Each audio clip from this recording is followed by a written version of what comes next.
Hey guys, thanks for joining me. I was just heading out for a day on the ski slopes and I wanted to take a moment to tell you guys about one of my all-time favorite pieces of gear, the Buff. I bring these along on almost all of my adventures, tucked away and forgotten about either in a pack or a pocket until it's needed, and then when it's needed, it's crucial for many, many different things. This is one of the most versatile pieces of gear. I use it in the winter. It helps keep me warm. It's a natural extension of your base layer.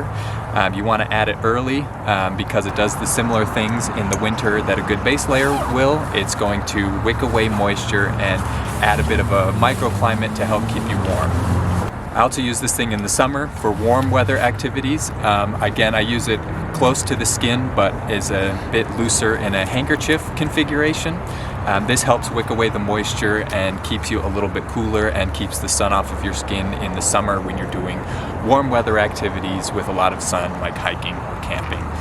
I also use it to keep my ears warm when I'm running, or again to keep the sun off and keep me cool when I'm jogging. I use it as a bit of an impromptu sweatband when I'm lifting weights or any other activity where you perspire a lot, and I've even heard of people with long hair that use it as an impromptu hairband, and it works great for that as well. So this thing is great in warm weather and cold weather. Is very versatile, very multifunction. And it comes in at about $20 for the mid-weight version, and for how much I love this thing and how much I use it, it's more than worth it.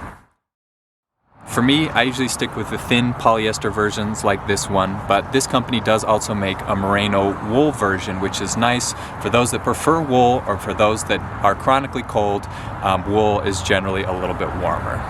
And speaking of polyester, polyester is a plastic, but this company uses enough recycled material that each Buff is the equivalent to wearing 2 plastic bottles around your neck, which is another added bonus. People call these thin materialed ones like this the Buff, but that's just the brand name of this company that makes the thin materialed ones like this.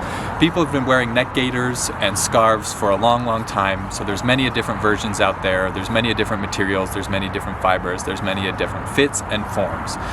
There's a lot of companies that make imposters or imitations of this version, and the main downside with the imposters is that they're usually a lot shorter. And so it's a bummer when you get a blast of cold air down your neck, or you get a sunburn because the garment didn't fit right and it didn't cover the areas it was intended to. So I usually stick with the original Buff, and you can tell it's an original Buff because most of them usually have their brand name Buff worked in somewhere.